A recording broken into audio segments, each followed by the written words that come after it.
سرکاری کالج میں انگلش کا پیریڈ تھا کہ اچانک ایک طالبہ زور زور سے رونے لگی، ہچکیاں لینے لگی۔ ٹیچر نے پڑھانا چھوڑا، اس کے پاس جا پہنچی اور بڑی نرمی سے پوچھا، کیا ہوا بیٹی، رو کیوں رہی ہو؟ اس نے سسکیاں لے کے جواب دیا، میری فیس کے پیسے چوری ہو گئے ہیں، بیگ میں رکھے تھے، کسی نے نکال لیے ہیں۔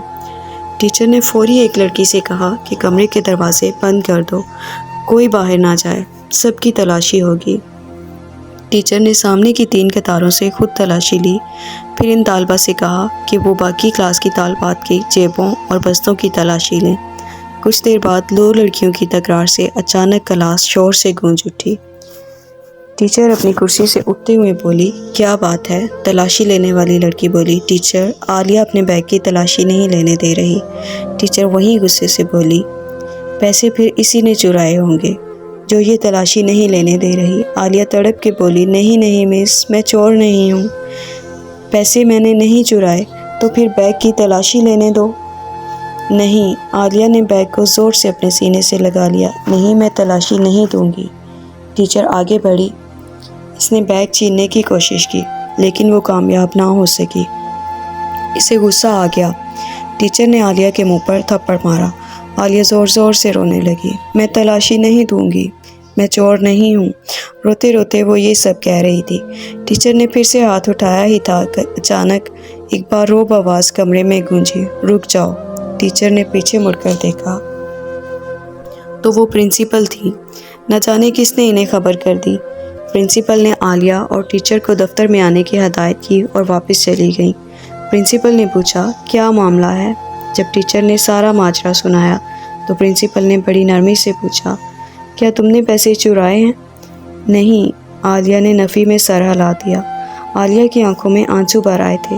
پرنسپل کو فوراً معاملہ سمجھ میں آ گیا۔ انہوں نے ٹیچر کو کلاس روم میں جانے کو کہا، جہاں دیدہ پرنسپل نے فوراً معاملے کو پرکھ لیا۔ انہوں نے بڑے پیار سے عالیہ سے پوچھا، بیٹا، اگر تم چور نہیں ہو تو پھر بیگ کی تلاشی کیوں نہیں لینے دے رہی؟ عالیہ نے خاموشی سے اپنا بیگ پرنسپل کے حوالے کر دیا۔ پرنسپل نے بڑے اشتیاق، تجسس اور دھڑکتے دل کے ساتھ بیگ کھولا، مگر یہ کیا، کتابوں کاپیوں کے ساتھ ایک پھولا پچکا ہوا شاپر بھی نکلا۔ طالبہ کو یوں لگا جیسے اس کا دل باہر نکل آیا ہو۔ پرنسپل نے شاپر کھولا۔ اس میں بچے کچے کچھ نان، تھوڑے سے کباب اور کچھ ادھکھائی بوٹیاں تھیں۔ پرنسپل نے جب یہ دیکھا تو سارا ماجرا اس کی سمجھ میں آ گیا۔ وہ کانپتے ہوئے وجود کے ساتھ اٹھی، روتے ہوئے عالیہ کو گلے لگا کر خود بھی رونے لگی۔ عالیہ نے بتایا، میرا کوئی بڑا بھائی نہیں ہے، میرے 4 چھوٹے بہن بھائی ہیں۔ والد صاحب بیمار رہتے ہیں، گھر میں کوئی اور کفیل نہیں، بڑی مشکل سے گزر بسر ہو رہا ہے۔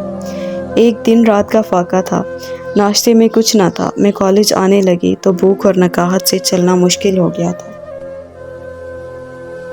میں راستے میں ایک ٹکا نان کی دکان کے آگے سے گزری تو وہاں سے کسی کا بچا ہوا کھانا ٹیبل پر دیکھا تو اٹھا کے کھا لیا۔ قریب کے ایک نل سے پانی پیا اور اللہ پاک کا شکر ادا کیا۔ پھر ایسا کئی بار ہوا۔ ایک دن میں دکان کے تھڑے پہ بیٹھی، پیٹ کا دوزخ بھر رہی تھی تو دکاندار نے مجھے دیکھ لیا۔ وہ مجھے دیکھ کے ہکا بکا رہ گیا، مجھے بھوکھوں کی طرح نان کے ٹکڑے کھاتا دیکھ کر پھر ساری بات اس کی سمجھ میں آ گئی۔ وہ ایک نیک اور شریف انسان تھا۔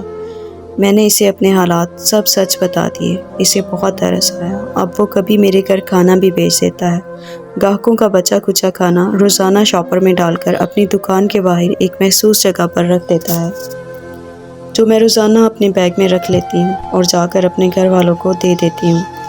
اس طرح میرے ساتھ ساتھ ان کا پیٹ بھی بھر جاتا ہے۔